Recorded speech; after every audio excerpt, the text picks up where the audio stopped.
कौन है ये लोधी, कहाँ से आए हैं लोधी, या फिर किसके वंशज हैं लोधी? तो आइए जानते हैं इस वीडियो में विस्तार से। तो चलिए शुरू करते हैं। लोधी एक महान जाति। लोधी जाति का इतिहास स्वर्णिम और गौरवशाली रहा है। इसे एक उत्कृष्ट योद्धा जाति के रूप में जाना जाता है।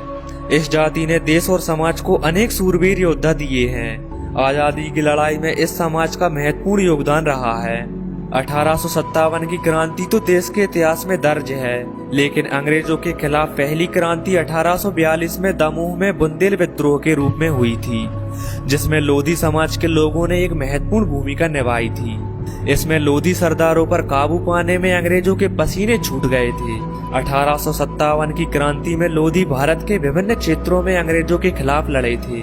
लोधी मुख्यतः मध्य प्रदेश, उत्तर प्रदेश, छत्तीसगढ़, उत्तराखंड, राजस्थान, दिल्ली आदि राज्यों में बहुत अधिक जनसंख्या के साथ निवास करते हैं। मध्य प्रदेश में इनकी सर्वाधिक आबादी है और माना जाता है कि यहाँ इस जाति के लोग उत्तर प्रदेश से विस्थापित होकर बस गए थे।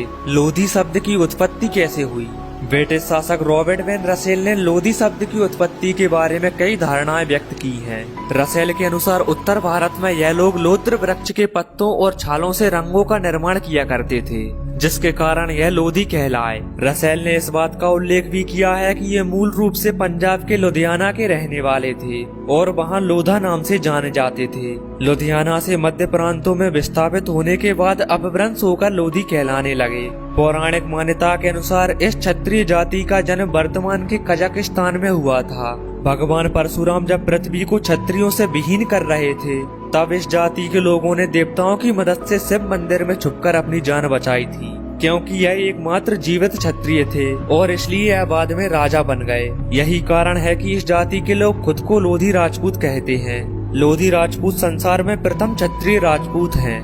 लोधियों को संसार का प्रथम क्षत्रिय होने का गौरव भी प्राप्त है। कर्नल जेम्स डॉट के अनुसार लोधी परमार राजपूतों की ही शाखा है। और आपको बता दूं, लोधा, लोधी या लोध तीनों एक ही जाति हैं, जो कि भारत में पाई जाने वाली प्राचीन चंद्रवंशी क्षत्रिय जाति है। लोधी क्षत्रियों का मूल स्थान पंजाब का लुधियाना प्रांत है। पंजाब का लुधियाना प्रांत लोधी क्षत्रियों ने ही बसाया था। भारत में लोधा क्षत्रिय कुछ राज्यों में अन्य पिछड़ा वर्ग और कुछ राज्यों में सामान्य वर्ग में आते हैं। लोधी राजपूतों का गढ़ लोद्रवागढ़।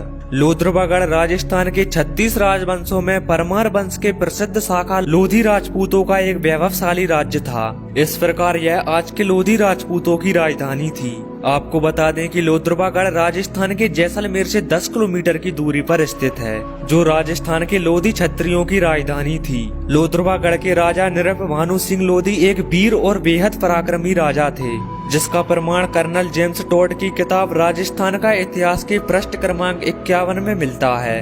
आपको बता दें कि लगभग 10वीं शताब्दी के आसपास राजस्थान में लोद्रवागढ़ एक बेहद शक्तिशाली राज्य था, जिसके पराक्रम से पूरे राजस्थान में इस राज्य और इसके राजा नृप भानु सिंह का काफी प्रभाव था।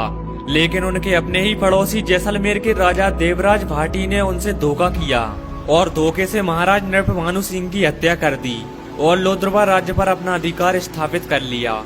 गौरतलब है कि लोद्रवा राज्य के लोग अपने स्वाभिमान को लेकर हमेशा अड़िग रहे, इसलिए लोद्रवागढ़ आज भी स्वाभिमान की निशानी माना जाता है। हालांकि राजा देवराज की नीच हरकतों के कारण लोद्रवा की प्रजा को उनके राजा नृप भानु की हत्या किए जाने के बाद वहां से पलायन करना पड़ा। इसी पलायन में ठाकुर खजान सिंह लोधी के पूर्वज लोद्रवा से ब्रज क्षेत्र में आकर बस गए और मथुरिया लोधी राजपूत कहलाए। ब्रिटिश स्त्रोतों और लोधियों की वंशावली के अनुसार यह मूल रूप से उत्तर भारत के लुधियाना में रहने वाले थे, जो वहां से विस्थापित होकर मध्य भारत में आकर बस गए। ऐसा करने से उनके सामाजिक स्तर में उत्थान हुआ। नई जगहों पर उन्हें उच्चतम कृषि जाति के रूप में स्थान दिया गया। यहाँ पर ये जमींदार और स्थानीय शासक बन गए। पश्चिम मध्य भारत के कुछ जिलों में यह बड़े जमींदार बन गए और ऐसे ही कुछ बड़े जमींदारों को ठाकुर जैसे सम्मानित उपाधि से संबोधित किया जाने लगा। लोधी समाज के कुछ प्रमुख व्यक्ति।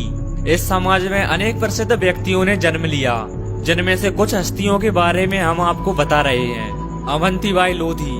अवंतीबाई लोधी 1857 के प्रथम स्वतंत्रता संग्राम की शहीद वीरांगना हैं।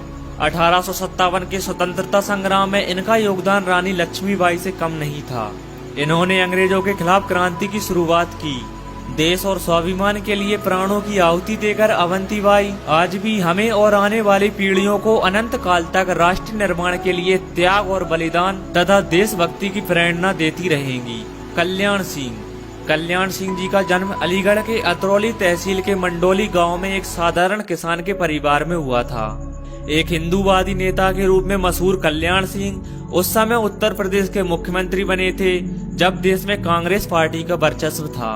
वह एक सख्त, ईमानदार और कुशल शासक के रूप में जाने जाते थे। उत्तर प्रदेश में भारतीय जनता पार्टी को सत्ता दिलाने में उनकी एक महत्वपूर्ण भूमिका थी। उमा भारती एक जुझारू राजनेता, हिंदू धर्म प्रचारक और समाज सेवी हैं। इनका जन्म 3 मई 1959 में टीकमगढ़ मध्य प्रदेश के एक लोधी परिवार में हुआ था। उमा भारती ने साध्वी से मुख्यमंत्री तक का एक लंबा राजनीतिक सफर तय किया है। उन्होंने अटल बिहारी वाजपेयी की सरकार में मानव संसाधन, खेल, पर्यटन, युवा मामलों, कोयला और खाद्यान्न मंत्री का पदभार संभाला है। 2003 में वह मध्य प्रदेश की मुख्यमंत्री बनी थी। साक्षी महाराज का जन्म 12 जनवरी 1956 को कासगंज जिले के एक लोधी परिवार में हुआ था। उन्होंने अपने राजनीतिक करियर की शुरुआत 1990 में भारतीय जनता पार्टी के साथ शुरू की थी। 1996, 98 और 2014 में वे लोकसभा के लिए चुने गए और साल 2000 में उन्हें राज्यसभा के लिए नॉमिनेट किया गया था। तो दोस्तों, उम्मीद है वीडियो अच्छा लगा होगा। यदि वीडियो अच्छा लगा है तो वीडियो को लाइक और चैनल को सब्सक्राइब जरूर करें। Thanks for watching this video.